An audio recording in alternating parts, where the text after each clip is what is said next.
नमस्कार दोस्तों, जीविका एमबी के चैनल पर आप सभी का स्वागत है। आज हम बताएंगे कि जीविका समूह का कार्यवाही पुस्तिका किस तरह से लिखा जाता है। तो अभी देखिए, ये जो समूह है, समूह का बैठक हो रहा है। अभी देखिए, ये समूह का बैठक में चारों तरफ से समूह के सदस्य हैं, वो जो चारों तरफ से बैठी है, और एक तरफ सीएम बैठी है जो समूह का लेखांकन करती है, समूह का लेखापाल है। तो ये इसी समूह का जो मीटिंग होता है, बैठक होता है, उसमें कार्यवाही पुस्तिका कैसे लिखा जाता है, कार्यवाही पुस्तिका कैसे लिखा जाता है और किन किन एजेंडा पर चर्चा किया जाता है और किस तरह से वो कार्यवाही पुस्तिका तैयार किया जाता है, वो आज हम आप लोग को बतलाएंगे। तो चलिए हम चलते हैं कार्यवाही पुस्तिका की ओर। कैसे कार्यवाही पुस्तिका बनता है वो आज हम आप लोग को बना करके दिखाएंगे। देखिए दोस्तों, सबसे पहले जब हम ये रजिस्टर लिखेंगे तो समूह का ये जो रजिस्टर लिखेंगे तो सबसे पहले यहाँ हम लिखेंगे बैठक संख्या। जैसे हमने यहाँ लिख दिया है बैठक संख्या 55। उसके नीचे लिखेंगे अंडरलाइन करके, उसके नीचे लिखेंगे दिनांक, जैसे कि हमने लिख दिया है 30/3/2024। तो हम दिनांक लिख दिए हैं। उसके बाद क्या होता है कि सबसे पहले ये जो होता है संबोधन लिखा जाता है। कोई भी मतलब बैठक में शुरुआत किया जाता है तो संबोधन लिखा जाता है कि किस चीज़ का मीटिंग हो रहा है, बैठक हो रहा है, उसका नाम, पता, एड्रेस, समय सब लिखा जाता है। तो उसको संबोधन कहते हैं, एक संबोधन इसमें।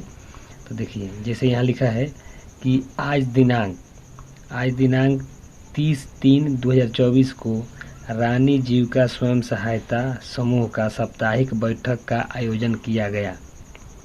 स्थान सचिव दीदी के दरवाजे पर, समय 9 बजे, जिसमें निम्न एजेंडा पर चर्चा किया गया। यह जो संबोधन है ये हर बैठक में ज़रूरी है, हर बैठक में ये लिखा जाएगा। अब इसके बाद एजेंडा क्या है, तो एजेंडा यहाँ 10 एजेंडा लिखा हुआ है। देखिए, सबसे पहले है प्रार्थना, उसके बाद परिचय, उसके बाद है पिछले बैठक का समीक्षा। पिछले बैठक का हम समीक्षा करेंगे कि पिछले बैठक में क्या क्या क्या हुआ है और क्या हमको करना है। उसके बाद पिछले बैठक में लिए गए निर्णय पर चर्चा।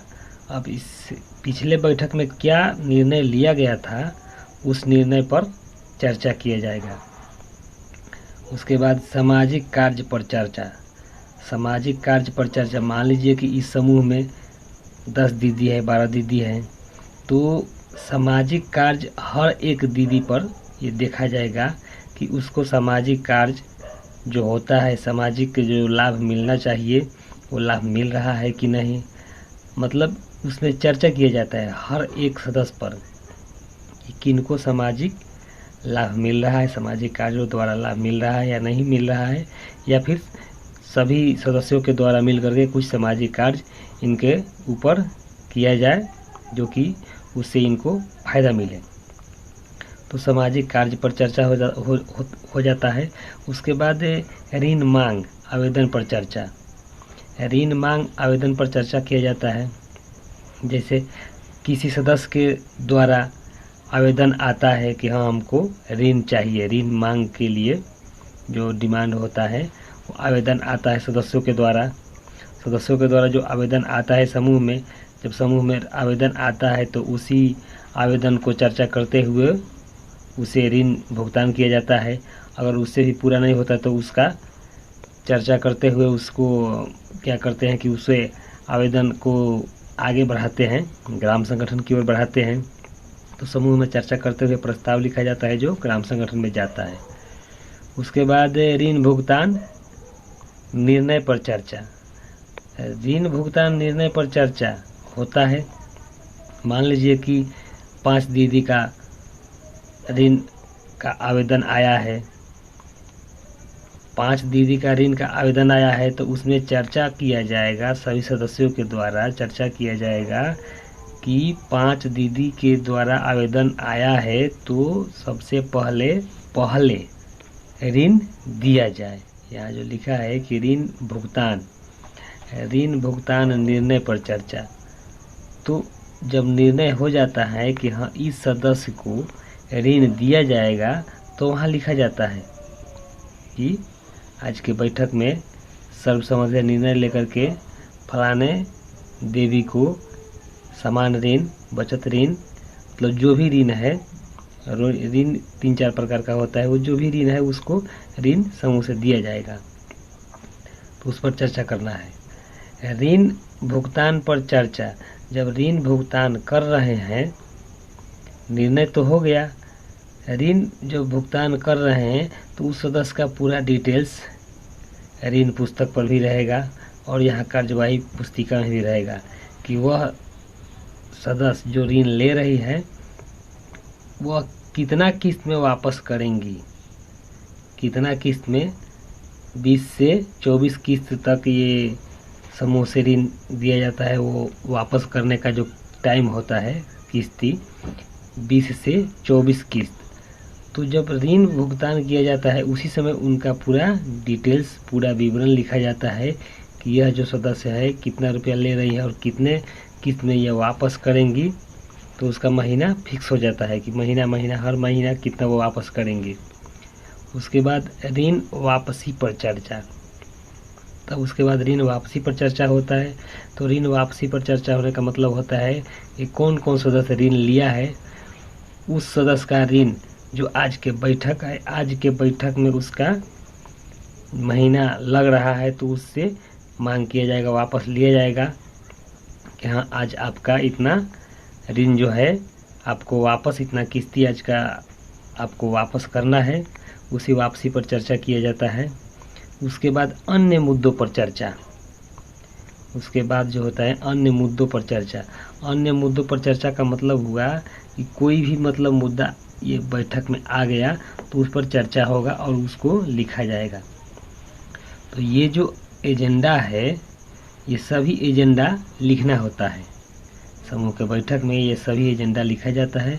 इसके अलावा भी अगर कोई आ रहा है एजेंडा तो यहाँ पर लिखेंगे कि अन्य मुद्दों पर चर्चा, यानी अन्य एजेंडा, कोई भी एजेंडा पर इसके बाद हम चर्चा कर सकते हैं। अब यहाँ क्या होगा कि लिखेंगे कि बैठक का शुरुआत प्रार्थना एवं परिचय के साथ शुरू किया गया। शुरू हो गया प्रार्थना और परिचय। जब प्रार्थना परिचय शुरू हो गया तो सर्वप्रथम, सबसे पहले इस समूह का जो अध्यक्ष है, सचिव है, कोषाध्यक्ष है, अध्यक्ष, सचिव, कोषाध्यक्ष तो रहेंगे, लेकिन जिस दिन बैठक होता है उस दिन एक उसमें कार्यवाही अध्यक्ष का चुनाव किया जाता है। कार्यवाही अध्यक्ष का चुनाव किया जाता है तो उस दिन के कार्यवाही अध्यक्ष जो होंगी उसी के द्वारा बैठक का संचालन किया जाएगा। बैठक का जो होता है संचालन किया जाएगा। तो जब बैठक का संचालन किया जाता है तो आप देखिएगा कि उसको सबसे पहले उसका नाम, उस समूह का नाम जो है, तो समूह का तो नाम पता ही है, सदस्य का नाम इसमें लिखेंगे। जैसे यहाँ लिखेंगे कि सर्वसम्मति से निर्णय लेकर के आज के कार्यवाही अध्यक्ष बबीता देवी को बनाया गया। सर्वसम्मति यानी सभी दीदी के सहमति से बबीता देवी को कार्यवाही अध्यक्ष बनाया गया। आज का अध्यक्षता उसी के द्वारा किया जाएगा, बबीता देवी के द्वारा। अब बबीता देवी के द्वारा आज का बैठक जो है, बैठक का संचालन उसी के द्वारा किया जाएगा। तो ये जरूरी है, सबसे पहले कार्यवाही अध्यक्ष बनाना और लिखना इसमें एकदम अनिवार्य है। अब क्या होगा, यहाँ पिछले बैठक का समीक्षा, तो हम 3 नंबर में लिखे हैं पिछले बैठक का समीक्षा। अब क्या होगा कि जितना एजेंडा लिखे हैं, जितना ये एजेंडा लिखे हैं, हर एजेंडा के बारे में बात होगा और उसके बारे में 5 लाइन 10 लाइन 5 लाइन 10 लाइन लिखना है उसके बारे में। अब यहाँ पिछले बैठक का समीक्षा लिख दिए, तो पिछले बैठक में क्या क्या हुआ था और क्या क्या नहीं हुआ था उसका समीक्षा करना।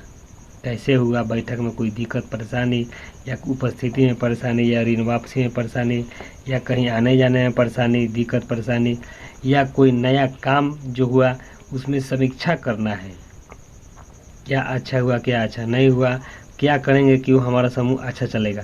तो इसमें समीक्षा में लिखा जाता है, समीक्षा किया जाता है, उसके लिखा जाता है। जितना एजेंडा है ये सभी एजेंडा जो है यहाँ लिखा जाएगा, यहाँ लिखा जाएगा। ये जो हमारे जो पेज जो है यहाँ जो दिख रहे हैं ये एक पेज है, ये हमारा एक पेज है, दोनों भाग के मिला करके एक पेज है। और यहाँ इसी के बारे में हम लिखेंगे, यहाँ तक लिखेंगे। इसके बाद फिर पेज हम पलटेंगे, ये हमारा पेज पलट गया, ये हमारा दूसरा पेज हो गया।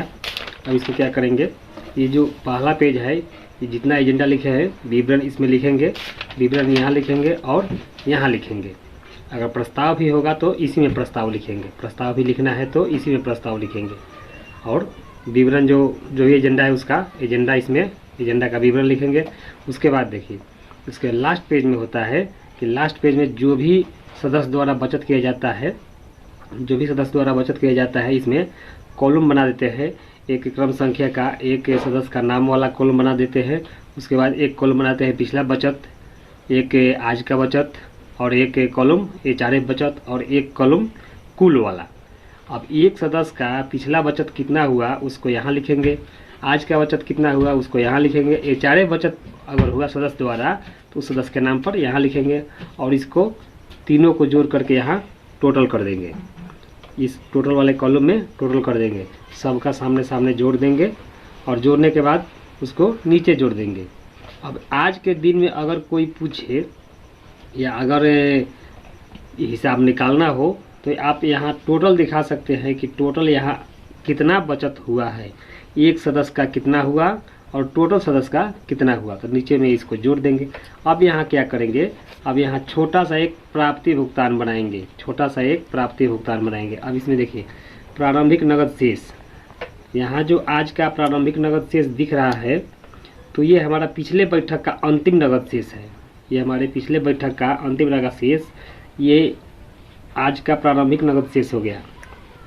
तो इसको हम यहाँ प्रारंभिक नगद शेष में लिखे हैं।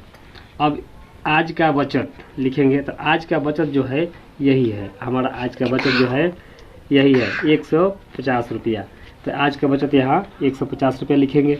उसके बाद एचआरएफ बचत, तो एचआरएफ बचत आज के समय में नहीं हुआ है, आज के बैठक में नहीं हुआ है, तो हम यहाँ खाली छोड़ दिए। उसके बाद मूलधन वापसी, मान लीजिए कि मूलधन वापसी आया है, तो चाहे कोई भी मूलधन हो, बैंक ऋण का मूलधन हो या बैंक ऋण का मूलधन हो या समान ऋण का मूलधन हो या आईसीएफ ऋण का मूलधन हो या समूह बचत ऋण का मूलधन हो, जो भी ऋण है उसको मूलधन में यहाँ लिखेंगे, और ब्याज उसका जितना आया है सबका ब्याज जोड़ करके। अब ये कौन सा ब्याज है, कौन सा मूलधन है, तो इसका विवरण हम यहाँ लिखे रहते हैं कि ये कौन सदस्य के द्वारा कितना मूलधन और कितना ब्याज कौन से ऋण का वापसी हुआ है, तो ये हमारा विवरण में दिखेगा, इधर हमारा विवरण में दिखेगा। और यहाँ हम सबका मूलधन जोड़ करके यहाँ लिखेंगे मूलधन वापसी इतना हुआ है और ब्याज प्राप्ति इतना हुआ है, और सबको क्या करेंगे जोड़ देंगे। बाएं साइड में इधर प्राप्ति वाला राशि लिखेंगे, दाहिने साइड में भुगतान वाला राशि लिखेंगे। तो यहाँ तो जोड़ दिए। अब हमको समूह से अब क्या करना है, बैंक में भेजना है। मान लीजिए कि निर्णय हो गया कि नहीं 5000 रुपया बैंक में जमा किया जाए बचत खाता पर। तो बचत खाता पर जब भेजा जाएगा तो यहाँ लिखा जाएगा बैंक जमा 5000, तो 5000 रुपया यहाँ बैंक जमा कर दिया गया। अब बैंक ऋण भुगतान, अगर बैंक से ऋण लिए है और निर्णय हो रहा है कि नहीं बैंक ऋण भी आज जमा करना है 2000, 5000, 10000 जितना निर्णय हो रहा है, तो यहाँ लिखेंगे एचआरएफ वीओ बचत भुगतान। जो वीओ में बचत होता है एचआरएफ, उसको एचआरएफ कहते हैं, हेल्थ रिस्क फंड वाला राशि जो जमा होता है वीओ में, तो अगर जा रहा है समूह से तो उसको यहाँ लिखेंगे कितना जा रहा है, 120 रुपया, 130 रुपया, जितना जा रहा है पर सदस्य 10 रुपया जोड़ करके दिया जाता है। तो मान लीजिए कि अब यहाँ तो हम दे दिए, भुगतान कर दिए वीओ में। उसके बाद अगर सीएम मानदेय जा रहा है तो यहाँ लिखेंगे सीएम मानदेय 50 रुपया, 10 रुपया, 50 रुपया, 100 रुपया, 150, 200, 250 जितना जा रहा है उतना यहाँ सीएम मानदेय भुगतान लिखेंगे। जब सब यहाँ भुगतान कर दिए तो कुल भुगतान को क्या करेंगे, ये यहाँ जो कुल किए हैं इस कुल को उठा करके यहाँ लिखेंगे, और इस कुल में से जितना भुगतान किए हैं उसको माइनस कर देंगे। माइनस कर देंगे, जो शेष बचेगा वही हमारा अंतिम नगद शेष होगा। तो वही किया गया है, 14,750 है। और कुल भुगतान इसमें से 14,750 में से माइनस करने के बाद घटाने के बाद 8,700 रुपया शेष बचा है। तो ये 8,700 रुपया हमारा ये शेष बच गया। इसको अंतिम नगद शेष में लिखेंगे। अब क्या होगा, अब ये हमारा कंप्लीट हो गया ये कार्यवाही पुस्तिका। अब इसी कार्यवाही पुस्तिका से उसी समय LDP पर यानी लेन देन प्रपत्र पर लिखा जाता है। तो कार्यवाही पुस्तिका लिखने का तरीका यही है। वीडियो अच्छा लगे तो लाइक, सब्सक्राइब और शेयर जरूर कीजिएगा। इस चैनल पर जीविका संबंधित बहुत सारे हम बुक्स ऑफ रिकॉर्ड का वीडियो बना चुके हैं। धन्यवाद।